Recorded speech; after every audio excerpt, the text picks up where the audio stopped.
Welcome into the latest edition of ESPN FC. I'm Dan Thomas, looking very dapper today. Mr. Alejandro Moreno is with us and is back from his travels. Stevie Nicol joins us as well as we look ahead to the big game this weekend, which of course is the Manchester derby. So many subplots going into this tie. Manchester City are still favourites, but not as short, of course, as they have been in the past, given their recent run of form, which has been shocking. As if you need any reminder if you're a City fan, of course, just one win in their last 10 matches. Now, we played it yesterday, but I want to get the reaction from the boys today of Pep Guardiola, who seems to be living in La La Land. How frustrating is that it was defensive mistakes again that cost you? No, I don't think it was defensive mistakes much. So that was not the reason today. Other games, yeah, not today, no. We missed the last pass when arriving in the 6-yard box in a penalty spot many times, and how to compose her, or especially shoot, or make the good movement and assist. So that was the difference today, but we are the best. I love my team, the way we play, and the result is not going to convince me the opposite. I think Ilkay Gundogan has said that he does feel there is a confidence issue in the team and maybe a mental one as well.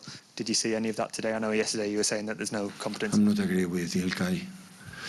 I think of course it's tough when you prove it, and except 1 or 2 games in this period that was not good. The rest we play quite similar. I give credit to Juventus. Congratulations for the way they defend, for the transitions they did it. But we were incredible, aggressive in our high pressing. We won the long balls. The back four was really, really good. Of course, it's a cross, and Vlahovic is strong in that position. But the way we played, I'm really pleased. Let's welcome in, shall we? Former Manchester City defender, and still actually a Manchester City defender, Nedum Onuoha is with us. Nedum, has he lost the plot? Not necessarily. I think I'm going to give him the benefit of the doubt and say he's trying to stick up for his team. Maybe he's not seen that second goal back, but in terms of the sort of ranking of individual errors that the team have had in recent weeks, I don't think that game against Juventus would appear in the top 3 or 4, but the downside is the ranking features probably 10 or 15 big opportunities. I think the game itself, having watched it, the two teams, you could see that they were both essentially out of confidence, not playing some of their best football. And I think Guardiola's right that, in terms of scoring goals, it was the final pass, it was certain bits of link-up, it was certain opportunities which in the past you've seen them take, which they weren't taking this time at all. But then you still want them to defend that first goal better. And that second goal is, once again, an absolute abomination. But some of that was to do with the fact that I thought Juventus weren't very good either on this particular occasion. But he wants to instill that belief in his team. He's saying what he's saying, but the captain himself, or the former captain Gundogan, saying there's a confidence issue. And I think he's probably right, because there were 1 or 2 moments where essentially they weren't good enough. What's going on, Stevie, from Pep Guardiola's point of view? What's he trying to achieve here? Well, I think it's no surprise. He's never been in this situation before, and he's not quite sure how to handle it.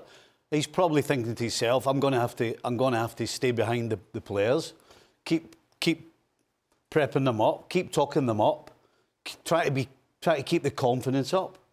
When sometimes you have to just turn around and say, look, the reality is right now the team is low in confidence, and that does affect the mentality. And the fact is, when your team's not confident and the mentality is affected, and you're playing against this team and they're not as sharp and as positive as you certainly they used to be, that changes the whole mentality of the opposition. And so eventually he's going to have to be honest with himself and everybody else. And the one thing that's been annoying me, I guess annoying's the word, he keeps talking about we're looking for solutions. I don't see any different Man City from 10 games ago. I don't see any solutions. He's moving players around, and he's moved the players around, and it hasn't worked. So he needs to take the next step. And the next step has to be, you've got to change the way you play. You've got to change the way you set up. That to me would be the next solution. Because as I said, I haven't seen any solutions. I haven't seen any attempt at solutions. So he's going to have to get a reality check and realise where they are and they're struggling. And not say how great they are. And by the way, he said how great they were defensively. I mean, Inez just told you. Yeah. What's an absolute shambles? Yes. I mean, there is nobody working with each other to defend. It's all individuals trying to do it on their own, running around, chasing the ball like a big bunch of kids. Reality check. Come on. Nedum, we keep hearing, we are the best. I'm proud of these boys. I love this team. How are the players, those senior players within the dressing room who've been there, done that, won everything, feel when they're hearing this from their man, their coach? Well, to be honest, we could probably talk about the fact that what he's saying to the press is likely different to what he's saying to the players, because I think Stevie and Ale would say themselves, like, as a player, a manager can't look you in the eye and lie to you and you think, yeah, I definitely believe him. I think if he's saying that, he knows how bad some of the goals that they've been conceding have been. He knows how some of the players are making bad decisions, which they've not historically made. So I think he will be very, very open and honest, because that's what they expect, that's what they deserve. And they'll be honest with each other. This is a Man City side who, from a few years ago, I remember, I think it was in 2021, Fernandinho was calling a meeting because they didn't win in like 3 games or something, having heart-to-hearts at that point. So that culture does exist there, because a lot of the players from then are still there now. So I think they know that the stuff he's saying, it's not believable. But I think he also know as well, it's individual errors, like certain types of their play. It's been fine, but they've not been able to score the goals, not been able to manage some of those moments. They've not necessarily won as many duels as they should be winning. And I think as you look around that team, there's certain players who, the ones who've been available in recent weeks, they've not been playing well enough. The manager, maybe, if he had more players available, would take them out of the side like we saw with Guardiola when Nathan Ake was there and available. But now Nathan Ake's not there. Now Rico Lewis, who's been up and down, isn't there. Now John Stones isn't there. Manuel Akanji isn't there. So that back line now, while low on confidence, is also now having to go out there and play. And you want, as an individual, I believe, to be able to go out there, keep it super simple, which is what I think a lot of the players have been trying to do, and not make those errors. But they keep doing it, and at the moment they're being punished for it. And it's funny to see a team so good just be so low on confidence, because they have been some of the best in the world. But yet still here they find themselves making the type of errors that we'd never associate with them. But it's happening week in, week out.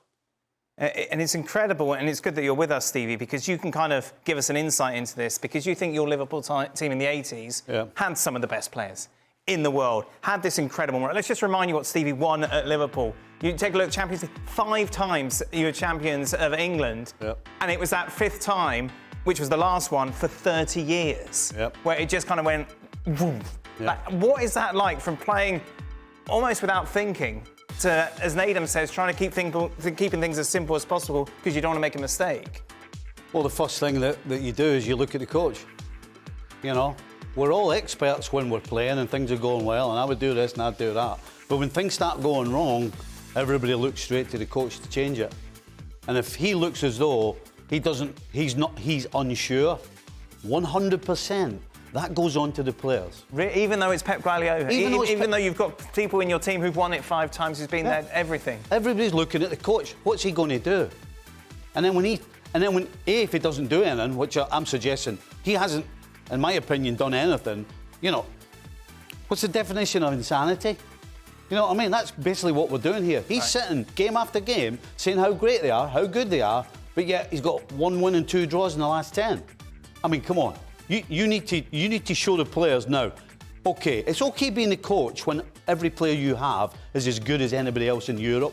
It's okay when you're winning game after game and you're making little nitpicks about, in the corner of the box attacking, you've got to do this and you've got to do that. And everybody's saying how great you are and attention to detail and, you're fantastic, you can do no wrong, you're so great, you're one of the greatest managers of all time. Well, guess what? Now we'll see whether you're one of the greatest managers of all time.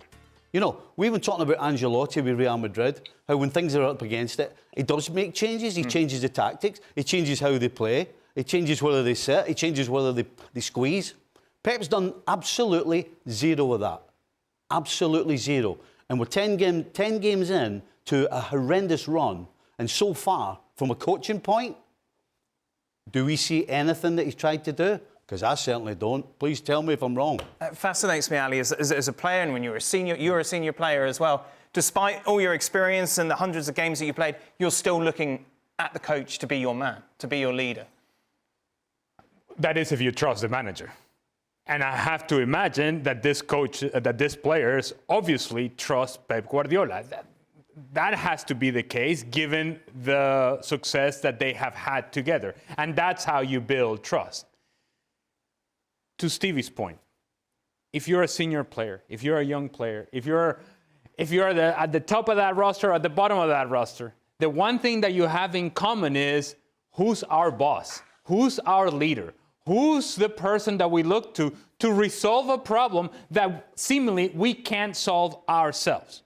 Obviously, the players haven't been able to solve this on the field themselves. And so then it comes down to, what is this guy, Pep Guardiola, what is he going to do for us so that he can give us the solution, so that he can provide us with the solution? Because in the end, that's the job of a manager. It's not for you to go out and score a goal. It's not for you to go out and defend. It's not for you to go out and complete a pass. It's give us the tools for us to be as successful as possible on the field. And now the tools that are needed for Manchester City are different than what they were last season and the season before and the season before. And what we're finding out is that Pep Guardiola is having a difficult time finding those tools himself.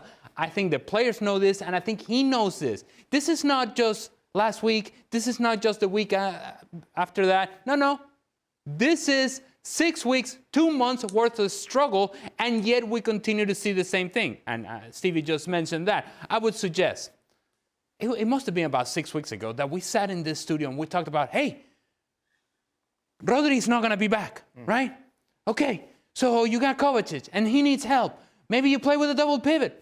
It's something different that gives you a little bit more stability. Instead, we're still seeing the same things of your outside backs pulling into the midfield in a central position, and when you lose the ball because you haven't been good with your possession, there's a natural outlet in behind those outside backs. And guess what happened in that second goal? They get in behind the outside back. He's late to recover. He's looking for somebody else to actually do the running for him. They get there late. Weston McKennie is wide open. This was 6 weeks to 2 months ago that we had this conversation. We're still having the same conversation. The players are looking for the manager to resolve this issue off the field and to give them the tools to resolve it. I don't think they have those tools just yet. Nedum? Yeah, so I wouldn't necessarily agree with what the guys are saying. It's just because, from my perspective, as you know, as the Man City defender and the former Man City defender, I've got things in a bit more detail. And I think the point that Ali made about having a Kovacic in there and going for a double pivot, I think that's something that Guardiola would have gone for if Kovacic was available. But he's been unavailable for, I think, the last 4 or 5 games.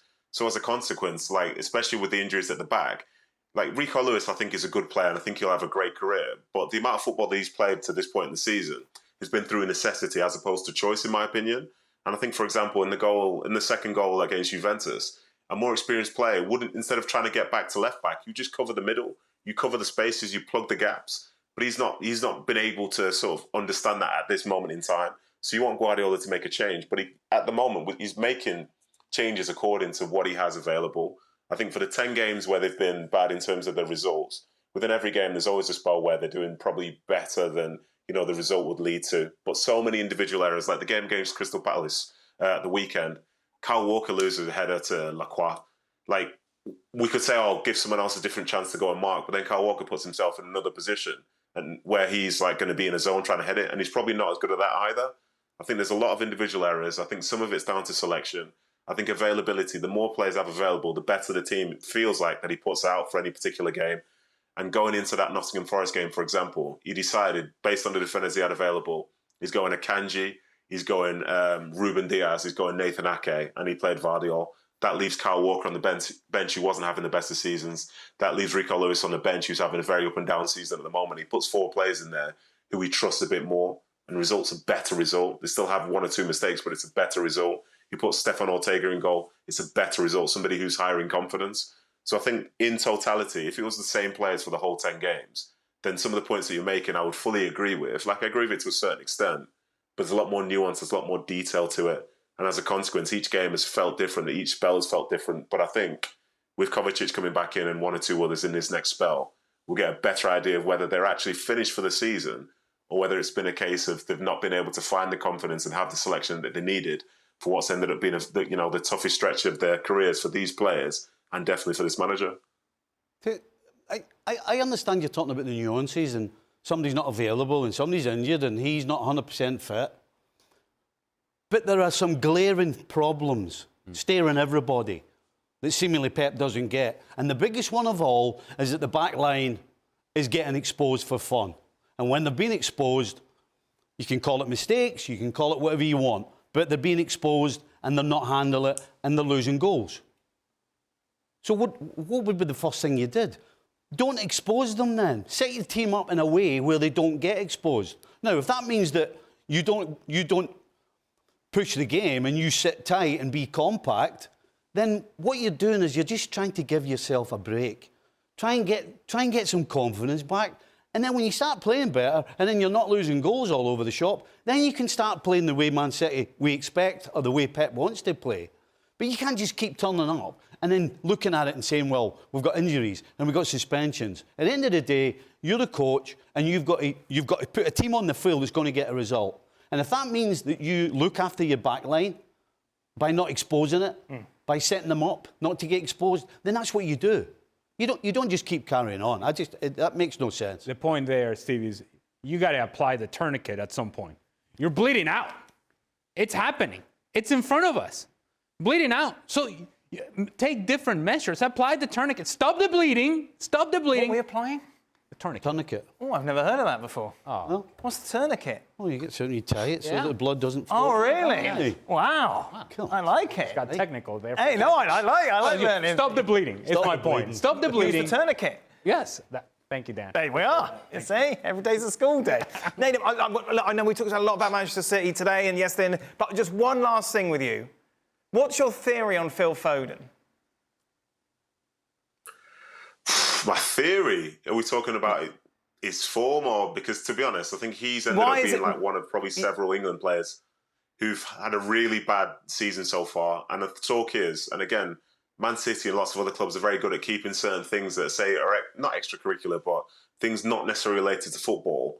They let the player go through whatever that is. And it feels like with him, he's going through something which, is a non-disclosed type thing. And as a consequence, you can see it's affecting his confidence. The guy's gone from being literally apex mountain. This guy is playing for his team that he supports. He's getting player of the season. Everything's fantastic. He has a tough Euros, and it just feels like he's just not himself this year. He's, for all the efforts that he's putting in, it's not been good enough on the field. He knows that himself. But I think he's driven, he's determined. And I think should he be coming back and have whatever issue is being settled, I think he'll play some great football at some point this season. So, there is a derby this weekend. Oh. Manchester City are playing at Manchester United. Everyone has gone for a different outcome with the exception of Stevie and Nedum believe it's going to be a draw. Ali thinks that Manchester City are going to win this.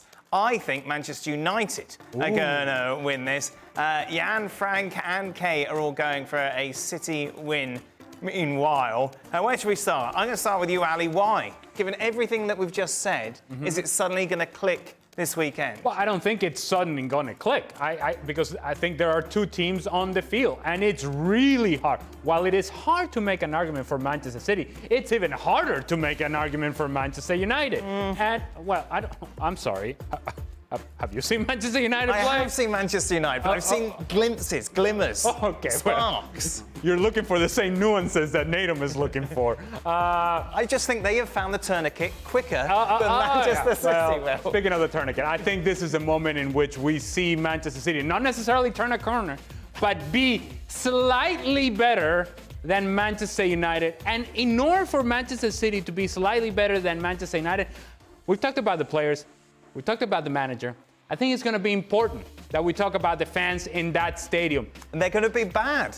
Well, maybe, but that's why I'm calling out the fans and saying, hey, this team more than ever, this group of players that have given you so much success, so much joy, so much happiness, they need you more than ever. I think the fans show up. I think Manchester City shows up to an extent, and they're slightly better than Manchester United. That's why they win it 2-1. Here is my point on that, Nedum. I spoke to my son, who's a season ticket holder at Manchester City. He's going to the game, and he's going to the game full of trepidation, more so than they have in so many matches against Manchester United in the past. And the problem is, you feel that trepidation could transfer to the players on the pitch. Possibly, but I think the players have gotten used to the last few weeks in terms of that anxiety that exists. Like, there's no scoreline that City players and like fans probably feel comfortable with now until that final whistle goes.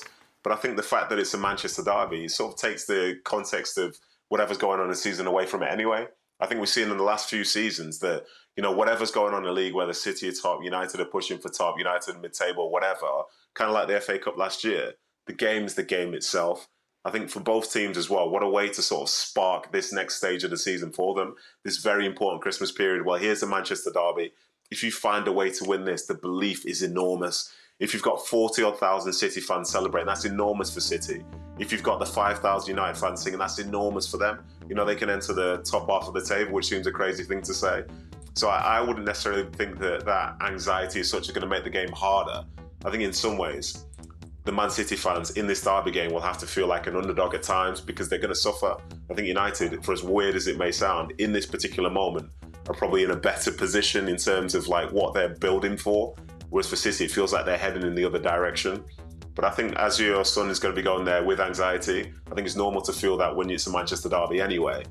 But I think a big result for City could be the belief that they need, because we've been talking about confidence. If you beat those rivals and you can reconnect with the fans, you can start looking up the table again, then I think it could change everything for them. Do you really think 2-2, or are you just scared to put United winning, Nedum? To be honest, I'm gonna put this into context now, okay? I think I've said this to you before on the show. Like, this is the only time since I've retired that I've been able to have something in common with City, and it's the fact that we've won one game in 10. You know, I did that many times at City, and interestingly, one of them was a derby game. So it was the season 2006-07, and Georgios Samaras, our Greek striker, scored a penalty in January, and then we did not score a goal at home for the rest of the season. And one of those games was a Manchester derby. So a lot of the fans that went to that game, knowing full well that we were not going to win because we were incapable of scoring, you know, they will still arrive at this game and know there's actual belief because they're actually good players on the field this time. So even though you have that doubt and anxiety, they still very much have the ability to win. And maybe it's going to be one of those backs to the wall type things. You're going to be making challenges or whatever. But I think they've got the ability to do whatever it takes to firstly not lose. And the 2-2 is just to keep my United friends happy, because I'm definitely rooting for a City win. Samaras had lovely hair, didn't he? I seem to remember. Stevie, last thought on this? I don't see Man United winning this game, to be honest. You know, both sides defensively have been absolutely shaky. I mean, you saw United at Victoria Pilsen the other night. I mean, they were all over the shop, just the same way City are. That's why I've gone for 2-2. Right. Because neither side look sharp going forward either. They don't look as though they're about to rip anybody apart. So it's going to, if anybody wins this, it's going to be because they've defended better than the opposition. Right. No, I'm sitting on the fence. Yeah. I just don't see either side. I don't see either side winning this game. I just can't see it. And when I look at both teams, all I see is problems. Yes. And they've actually, both sides have got the same problems, which is up front, middle of the park, and defensively. And goalkeeper as well. Throw that in. Bernardo going crazy.